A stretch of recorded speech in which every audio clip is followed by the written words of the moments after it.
Welcome to a butterfly birthday party, a sure winner for a girl's special day. Hi, I'm Lori Gelman, and this is Lieve Hansen for the Betty Crocker Kitchens. Hi, Lori. Hi. Lieve is going to show us how to transform a plain cake into a gorgeous butterfly cake. I can't wait. Okay, well, we're going to start with a 9-inch round cake, and we're going to cut off the dome. And you'll see why I'm going to do that.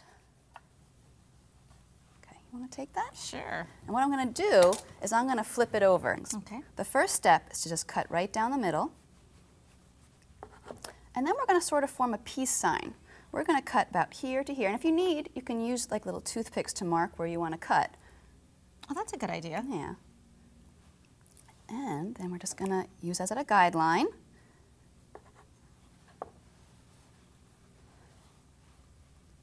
That's actually a great tip. There you go. Especially if you don't feel comfortable eyeballing it. Exactly. So now we're just going to flip these over and maybe rotate them.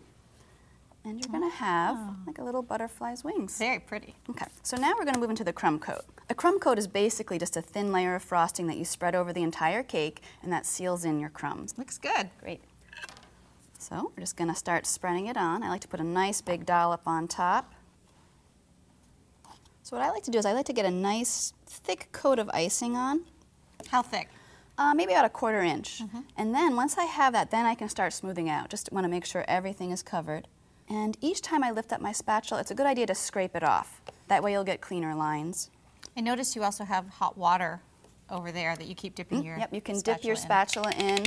Just make sure you dry it off. The hot water will melt the frosting. So while you're spreading, I noticed you put a lot on, but then you're scraping it off. It gives you a little more leeway so that you don't actually hit the cake and the crumb coat while you're frosting it. Right. And if you want this cake to be bigger and you want to serve more people, you can always layer 2 cakes on top of each other. Great idea. Would you have to cut the layers together so that the pieces fit exactly on top? Yeah, what I would do is I would actually take one cake, put a little frosting on it, spread it evenly, and then place the other cake on top, and then cut out the shape that you want. So it's stuck together? Yes.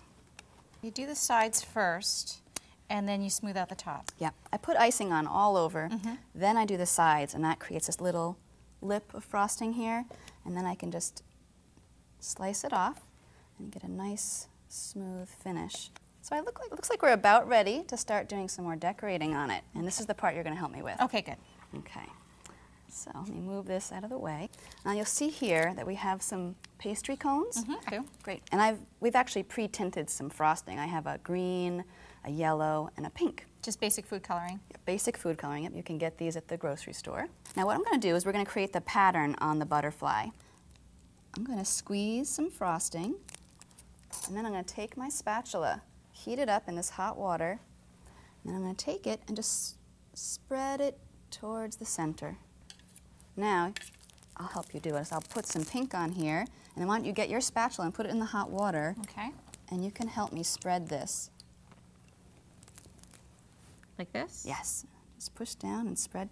Great. So we're going to do a yellow also. Okay. So I can clean off your I'm spatula. A little teamwork here. We'll get this done fast. Great. If you want it to trail down and make like more of a pointed shape, you could bring it down. And also, as the icing gets thinned out, it gets a little transparent. So you can get like a little I see. Okay. variegated or shaded effect. Great. And then just that one. And if you want, you can always come back and just accent it a little bit, and maybe just to accent that shape, you I can see. Okay. come down just for a little wow. There's a technique to piping, though, isn't there? Yeah, actually what you're going to do is, especially if you're right-handed, you're going to hold the bag in your right hand and squeeze at the top. If you're left, you hold it in your left hand and squeeze at the top. And then with your other hand, you guide. Now, you don't want to squeeze in the middle, because then sometimes the icing can come out the back, and you also have less control. Now, just for a little more added decoration, we can actually put little candies on.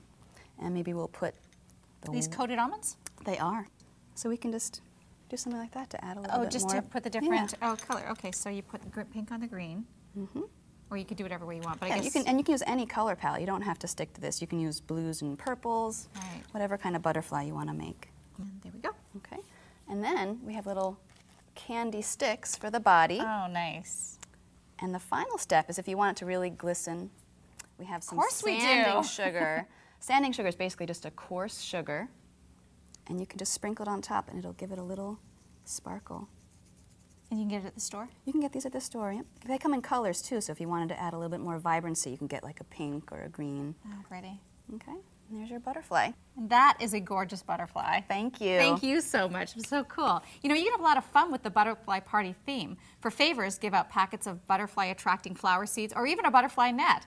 Just be creative. I'm Lori Gelman. For more recipe videos, visit lifemadedelicious.ca.